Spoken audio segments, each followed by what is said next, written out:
Chapter 70 Standoff.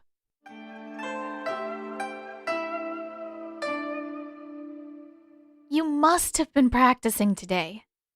Katara lay spread-eagled across from him where she'd landed after their final sparring match. Half doubled over, with his hands resting on his knees, Zuko swiped his sleeve across his sweaty forehead. Don't act so surprised. I'm not sure how else I'm supposed to keep up. It had only been a few days now, but bit by bit, he was building up a training routine for himself. A few hours a day every day, drilling his forms all on his own in preparation for his sparring matches with Katara. It wasn't exactly entertaining, but he knew how much practice she was getting back in the city.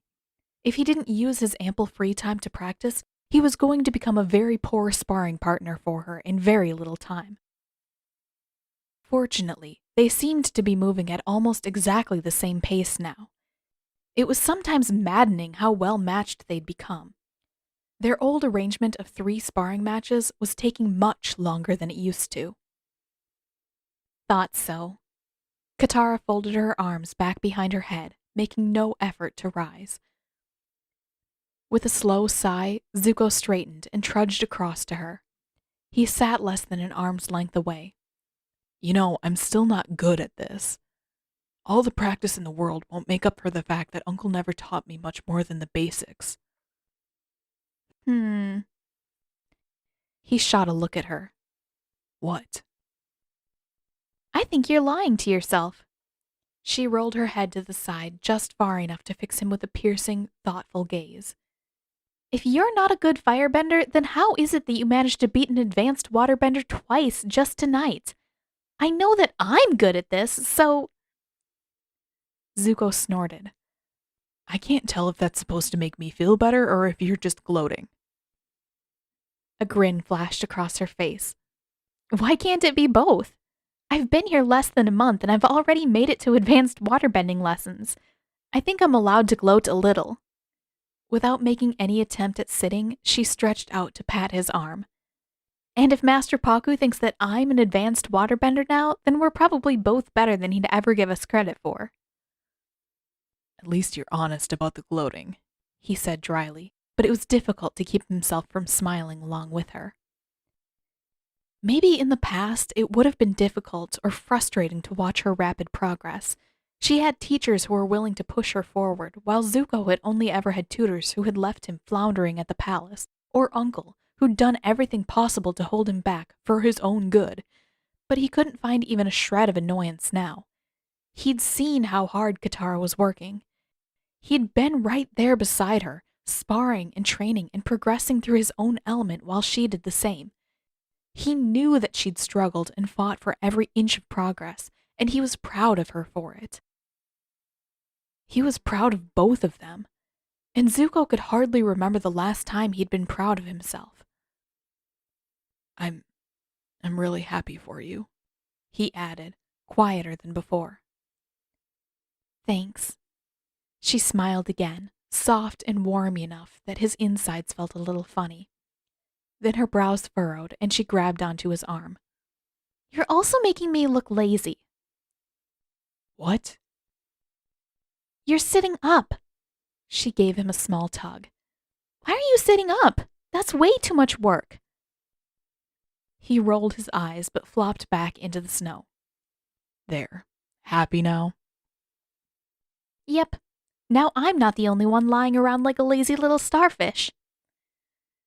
To be fair, you're the one who has an excuse for being tired.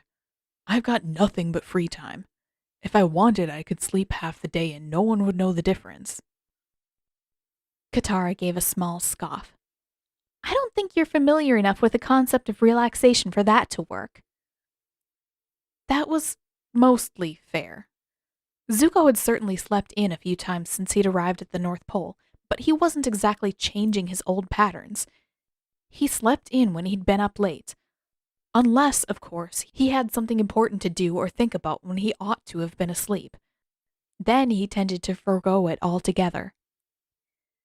Since he couldn't argue that point, he lapsed into silence for a few moments before he spoke again, almost involuntarily. Before tonight, I was starting to think that you'd never come out here alone again. Because of Aang? A stab of regret hit him in the chest. Why had he brought that up again? He didn't mind Aang most of the time, but Zuko certainly didn't want to inadvertently invite Aang along to their sparring sessions. Aang was too cheerful, too loud, too young to be particularly good company in his own right. And if his presence interrupted what little time that Zuko got with Katara, well, Zuko would certainly like Aang less than he did now. Yeah, Zuko said reluctantly. From the way the two of you were talking, I thought he was going to be following you around all the time. He couldn't keep the slightest edge of bitterness from creeping into his tone, and he hoped that Katara wouldn't notice. Yeah, well, I don't know. Her voice was subdued, and what he could see of her profile was drawn and unsmiling. He did say that he wanted to spar with us, and he was really excited about starting lessons with me this morning, but I think I probably scared him off in class. Zuko propped himself up on one elbow to get a better view of her face. Katara didn't look his way, but her mouth pressed into a thin line before she continued. Aang wanted to be my sparring partner. As soon as we got there, he realized that none of the other kids wanted to be anywhere near me, and I guess he thought that they were bullying me or something. She pulled her arms in from the sides and played with the seams of her mittens. So Master Takik asked me to demonstrate a sparring match with another kid, and I didn't hold back. The way Aang looked at me was... She shook her head. And then Master Takik asked me if I wanted to move on to advanced lessons, and I was so excited that I didn't realize how upset Aang was about it. What right does he have to be upset about that? Zuko demanded. He hadn't meant for his words to sound so sharp, but he couldn't help it. You've been working for this. If he wants to move on to the next class, then he should... No, I don't think that's it. If she had noticed the frustration in his voice, it didn't show. Katara was still quiet, still pensive. It's probably just... Aang thought that we were going to be spending more time together after he switched classes. I've been so busy recently that I'm barely around anymore. It's mostly been him and Sokka for a few weeks. Oh. Zuko did his best to push down the bitterness that had gathered in the back of his throat. That made sense. He would miss Katara too if she were too busy to see him. He couldn't even bear the thought of it. Do you want to be around more? He added haltingly. She shrugged. I guess, yes, sort of. He watched her in silence for a moment, heart in his throat. It's just that all of the things that I've been busy with are important to me too. Even the healing hut. It's not my favorite place to be, but I don't think I would want to give it up to smooth things over either. Slowly, Zuko reclined back into the snow again, staring up at the star-speckled sky. What did he say when you told him that? A sharp scoff burst out of her. I wouldn't know. Aang and I haven't really talked in a long time now. Her hands clamped down on one another, and Katara paused for a long moment. Then, back before I was on your ship, we had an argument. I got furious with Aang, and for some reason he hit a map that would have taken Sokka and me to our dad's fleet, and I just got more furious, and then that was the last I saw of them for a few weeks. And by the time I got back, I thought that I was over it. The boys had already sorted things out while I was gone, so I guess I just didn't see the use in bringing it up again. Zuko turned his head her way again, watching her face and profile, watching her hands as they moved with her story, clenching together uncomfortably at all the pauses. I know it's silly, she continued, her voice dropping a little. But every once in a while, when I'm alone with Aang, I start thinking about that argument again, and all the feelings come back up, and I just can't get them to go away. So I've been keeping my distance, and... She broke off with a groan and covered her face with her arms. Maybe I'm just being a bad friend. Zuko struggled against the impulse to blurt out that that wasn't possible, that Katara was an amazing friend, possibly the best. And after a moment, his mouth took over. He blurted out, But what kind of friend would keep you away from your family? Which was worse? Much worse. Katara turned his way sharply and stared, one eyebrow raised. His face went hot. I mean, I see that someone has mastered the power of hindsight. Zuko wasn't sure if he'd ever wanted to sink straight into the ground so badly before. I'm sorry, Katara. She snorted, and a crooked smile made its way across her face. Do you always get that warm when you're embarrassed? I can feel the heat from here. He wished that he was just embarrassed. Embarrassment was nothing by comparison with this. He fumbled for words. Relax, Katara added when he couldn't come up with anything. I think you've jumped in front of enough explosions to prove that you're actually sorry by now. That, unfortunately, wasn't enough to stop his face burning, and he had to turn his head almost entirely away from her. Then, when he at last managed to find his voice again, What was the argument? She seemed unbothered and gave a short, breathy laugh. It was stupid, really. Couldn't be any stupider than what I just said. For a few moments, she was quiet before she began. You remember that waterbending scroll that I stole from the pirate ship? Zuko nodded. Well, when I brought the scroll back, Aang decided that he wanted to practice waterbending with me. That was the very first time he'd ever wanted to practice with me, even though I'd been working off of a scroll that I'd hand-copied for ages by that point. I was trying so hard not to worry about why that was, but... She paused, voice wavering ever so slightly. But the day he finally started, Aang was just so good at everything without even trying. He caught up with me in one afternoon, and it just seemed so unfair how little my work mattered that I snapped. Zuko's chest grew a little tight. And I know that it's so stupid to keep hanging on to that now when I'm making so much more progress than he is, but what if that ends up not being enough? What if I'm not? She cut off again, and this time it seemed like she didn't want to go on. Zuko didn't know what to say to her.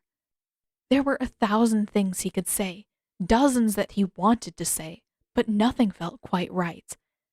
Acting entirely on impulse, he reached across the snow between them and touched her arm. I know how that feels. Katara's gaze locked with his. You do? Mouth dry, he nodded. Yeah. It's been a long time now, but when I was a kid, it was pretty much the same with me and my sister. She was a prodigy, and I was just lucky if I could make it through a single lesson without some sort of accident.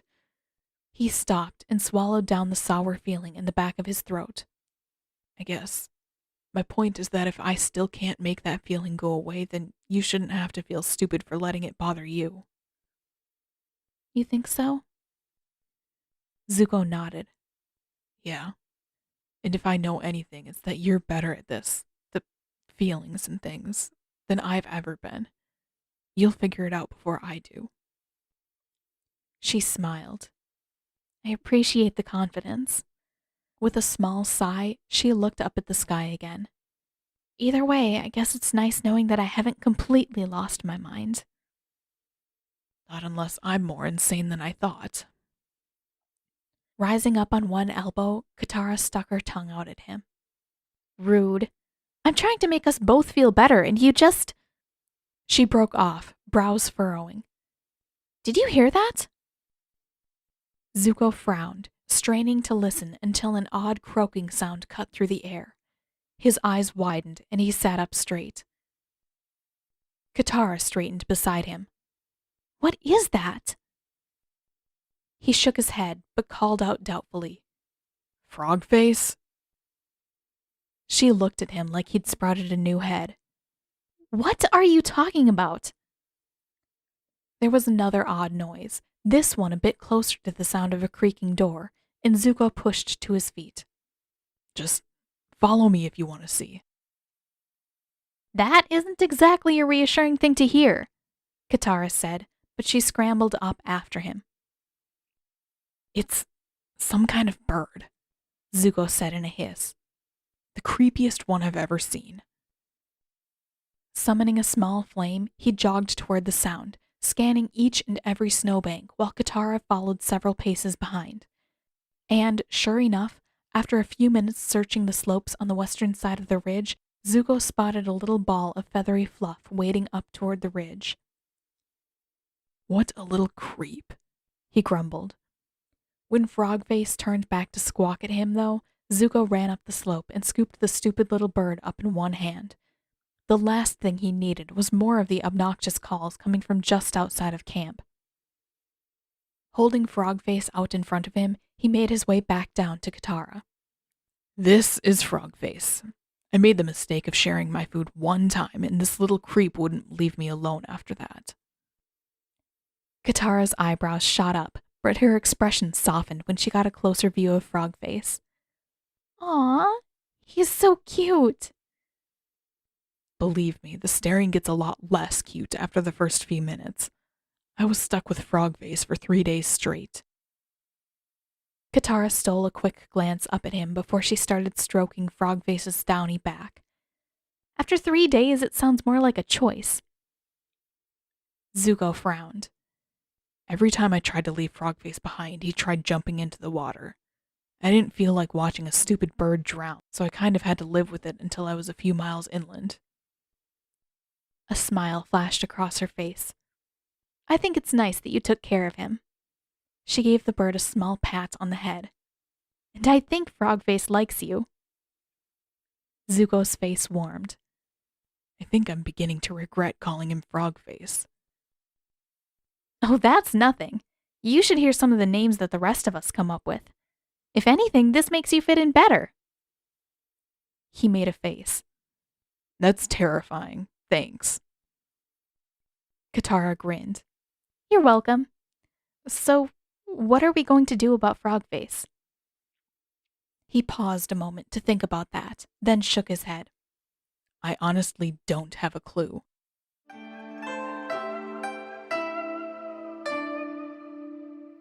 I told you I was going to make you pay, Han announced. Sokka turned back toward him. What? Hadn't they done this yesterday? Or had Han forgotten about that? It seemed possible. Han had never seemed that bright. What do you even think that you're talking about? Sokka demanded. You absolute... I talked to my dad, and he said that. Han, Sikanik called from around the corner. Go home. I already told you I don't want you dawdling when you should be helping with your brothers. Han groaned and rolled his eyes, but sidled toward the exit. Fine, Dad. He shot a look back at Sokka, though, and mouthed, You're going to pay, one more time before he finally left. Sokka shook his head as he sat down to knock out the ice that had begun to build up on the bottom of his boots. Han was probably just talking out of his ass again. That seemed to happen a lot. Nothing of much importance had happened since yesterday, and Sokka certainly hadn't paid for anything he'd done wrong. He would have had to do something wrong in order for that to happen. He'd managed to clean up the sole of one of his boots and was just moving on to the other when Sikanik called out again. Sokka, are you still here? Yeah. He gave up on his right boot and stood up. He could finish that later. Sorry, I'm just on my way out. No, that's good. Sikanik stuck his head around the corner and actually looked a little relieved to find that Han had left. I've been meaning to have a word with you. Oh? He couldn't imagine what it could possibly be about. Unlike Katara and Aang, Sokka had been tossed into training along with the other boys his age and size, and there was little differentiation between skill level and non-bending classes, so there was almost no chance that he was going to be bumped from class to class like the others. Sokka wasn't the best fighter, but he was big enough to squash some of the younger kids, and though he wasn't the worst fighter, he was scrawny enough to be squashed by the warriors who actually went out to defend the city. So it wasn't that, and Sikanik couldn't have many other reasons for wanting to talk to him. Sure. Sokka wiped the snow off the front of his parka. I understand that you and my son have been having some disagreements recently. Ugh. Sokka nodded. It wasn't like that was new or subtle enough to slip past anyone. That's putting it mildly. Sikanik waited. I'm not trying to pick fights with him, Sokka added. I think Han's just worked up because me and my sister and Aang are the ones who figured out that the Fire Nation fleet was going to attack. He keeps saying that it's so obvious that we're up to something just because, because we've seen the outside world and watched how these people operate. He was a little proud of himself when he finished. He hadn't lied a bit, and yet he didn't sound suspicious. And you're not up to anything? No, Sokka scoffed. We've dealt with the Fire Nation before, that's all. Hell, my sister was on one of their ships for a few weeks, and she's punched the Crown Prince in the face before. It would be weird if we didn't have a little inside information. Sikanik nodded. Then that's all as I expected.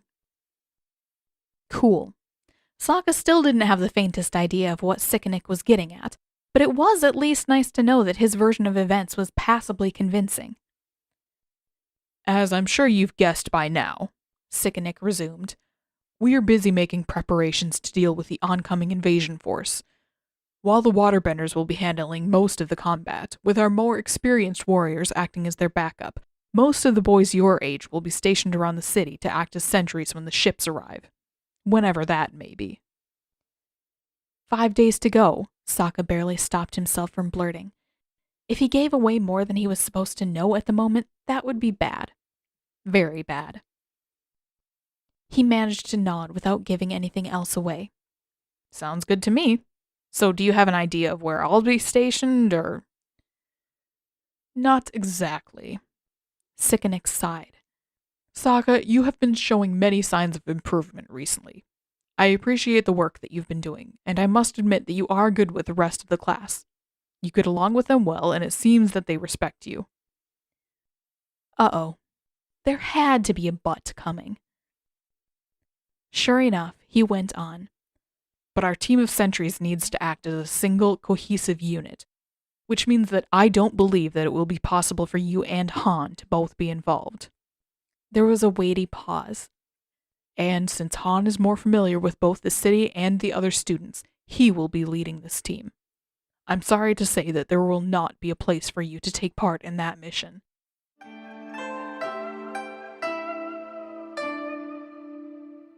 Advanced waterbending training was hard. More difficult than her practice with Zuko by far, and possibly a tiny bit beyond what Katara was really ready to undertake, but she'd never backed away from a challenge before. She wasn't going to start now, even if all of her new classmates were bigger than her, stronger than her, older than her, and far, far more experienced benders. The youngest of them was at least the same age as Zuko, if not even older, and nearly all of her classmates sported some amount of facial hair. If she was going to lose to someone, she supposed, it may as well be a bunch of burly, well-trained waterbenders. And she did lose. Frequently. Though her new classmates were still a bit unoriginal in their fighting, they'd all trained for long enough that they could string flawless forms into complex, difficult attacks, while still sparing enough attention to Katara's movements to counter her blows. One by one, she made her way through each of her sparring partners, and one by one, she lost every match. And, aside from the fact that she could feel bruises in places that she didn't think she could reach to heal on her own, she loved every minute of it. She didn't even mind it when the others began looking at her like she had sprouted a second head when she got frozen upside down to an ice column and sprang right back up to fight again after she managed to free herself. So what if they thought she was crazy? This was the sort of bending that she'd come here for. And if it happened to be turned against her at the moment, at least she was getting an opportunity to see how it worked. At least she could start picking up bits and pieces of the others' techniques to use for herself. She couldn't wait to show all of this to Zuko. Later tonight, after she'd been to the healing huts and asked Meek to mend the bruises that she couldn't reach between her shoulder blades, she would take him off guard in a few of their sparring matches until he started to catch on and match his bending to hers. Maybe she wouldn't be a master by the time that the fleet arrived. They didn't have that much time left, but she was going to come as close as she possibly could, and she would make certain that Zuko came along with her every step of the way. Only her last opponent, Angun, she thought she remembered, gave her anything more than a look of shock when they were through sparring. It was just a quick nod and approving, "Not bad for your first day," but it was good enough for Katara. She thought she was going to like this class, even if it was just for the bending. Even if she never made any friends here, it would be worth it for everything she learned. "Do not forget," Paku barked over them all at the end of the lesson, "that you will be switching focus again tomorrow. Do not forget to practice proper forms while you work with Master Pingasut beyond the wall tomorrow." Tomorrow. Katara wasn't sure how well she would like going beyond the walls to help build defenses for the city with a bunch of her new classmates. It wouldn't be fighting. The pace would be much slower, much more deliberate than anything she'd done so far, but if the work she'd done today was any indication, it could still be worthwhile. "And Katara," Paku added once most of the class had made it into the street, "a moment, please. There are several things that I must discuss with you." Okay, maybe she'd been a little too optimistic. She could only enjoy the class so much with Paku for a teacher, especially if he was going to use the opportunity to pull her aside and talk about Gran or whatever it was that he was planning. Paku waited a while after the arena was empty before he so much as acknowledged her again. Then, "You did well today. Better than I expected, considering how little practice you have had recently." she raised an eyebrow. I'm still getting plenty of practice. I spent most of my free time waterbending while you and the rest of the masters were gone. Paku grunted, then finally met her eyes after a lengthy pause. "I have some reason to suspect that you have had contact with the Fire Nation fleet recently." Katara blinked. There wasn't much more that she could do. Are you accusing me of something, Master Paku? "Should I?" Slowly, she shook her head. Of course not. I'm doing everything I can to help prepare for the fleet's attack. "Humph." Paku crossed his arms. "I am aware." Then why are you saying that I might have been in contact with them? Her pulse had sped up considerably, and she did her best to keep her breathing under control. Admitting too much would be suspicious. Denying too much could be even more suspicious. The best she could do was keep from leaping to any conclusions. How would I have even contacted anyone? I haven't left the city since we told the council what we'd seen around Kokyo Island. None of us have. Paku pressed his mouth into a thin line. It was almost like he was trying to choose his words as carefully as she was, which was weird. "As I'm sure you are well aware, there are other ways to communicate. By letter, for instance." She clenched her jaw. And what? You think I've been sticking letters in bottles and floating them out to the Fire Nation fleet? "Don't be absurd. You and I both know that there are more reasonable methods." There was a pointed pause. "I don't wish to doubt you, but I have had my suspicions since the night when I found you by the city wall.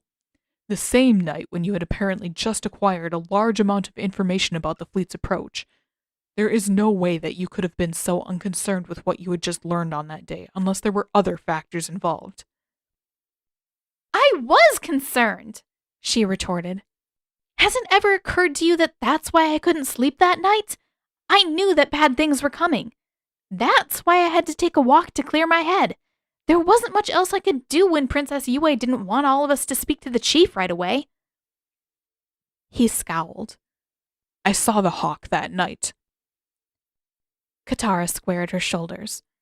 So far, there hadn't been a single point that she couldn't very easily refute, and this was no different. You saw a seagull. Although Paku didn't immediately respond, there was something in the sharpness of his eyes that put her on edge. Something that said very clearly that he didn't believe her. That somehow he was able to see through her lie. He shouldn't have been able to. Paku had no reason to know anything about the Fire Nation, much less to keep her name out of it if he suspected that she was involved somehow.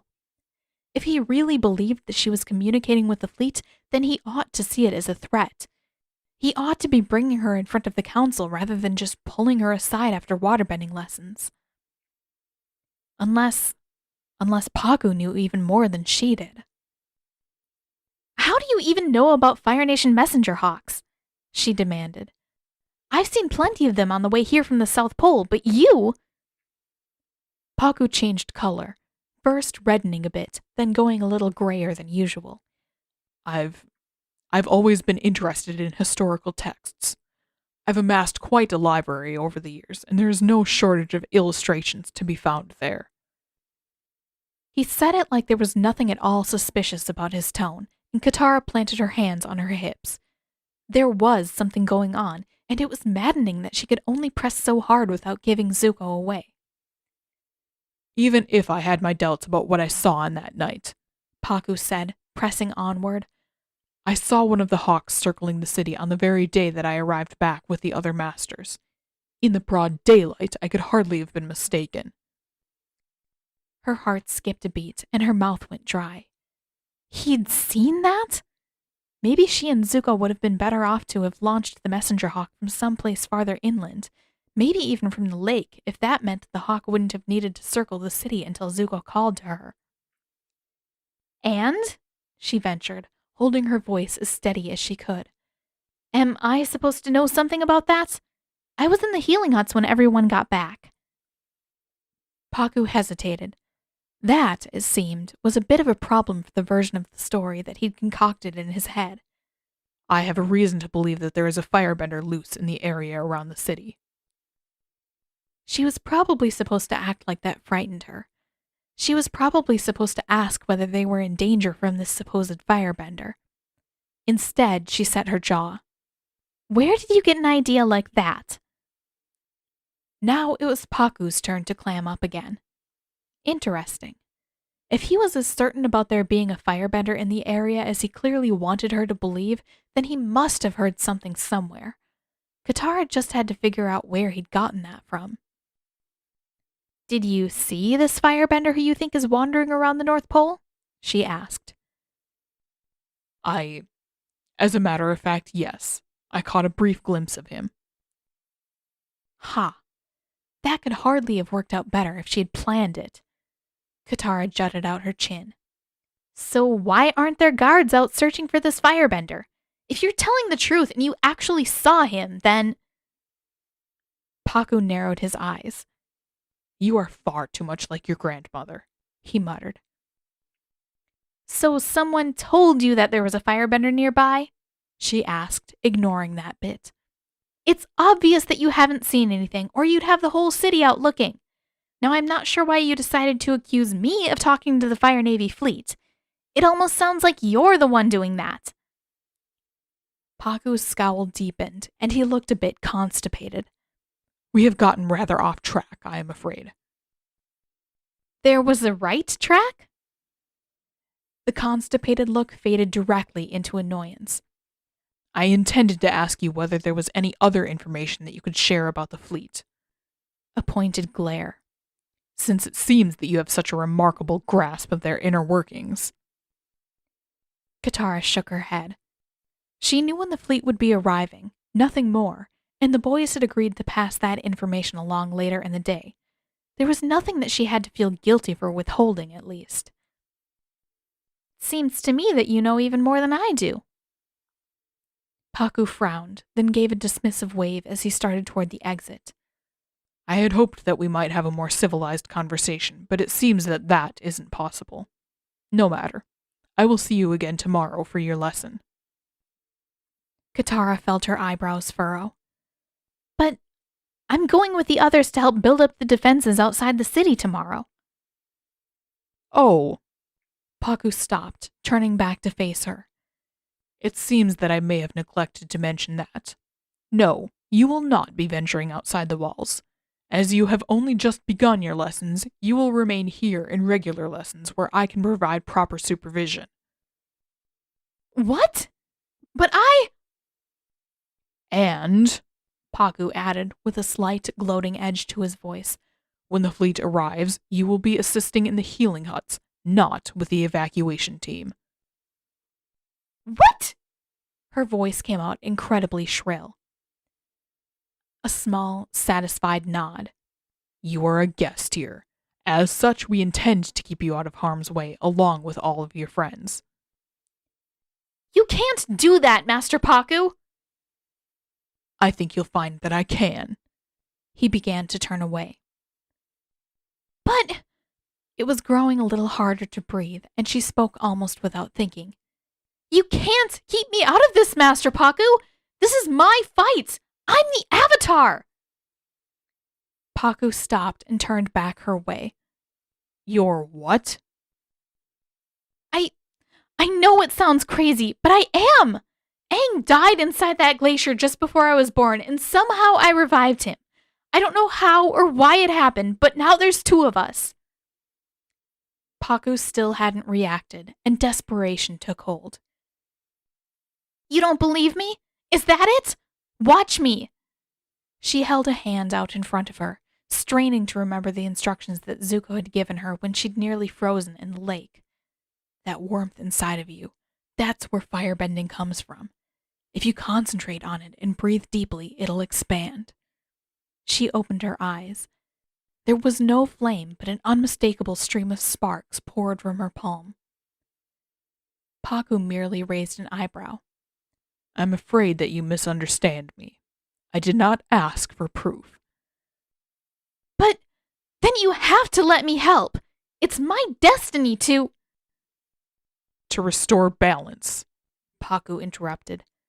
Not to involve yourself in a battle that can easily be won without your involvement. He turned to go again.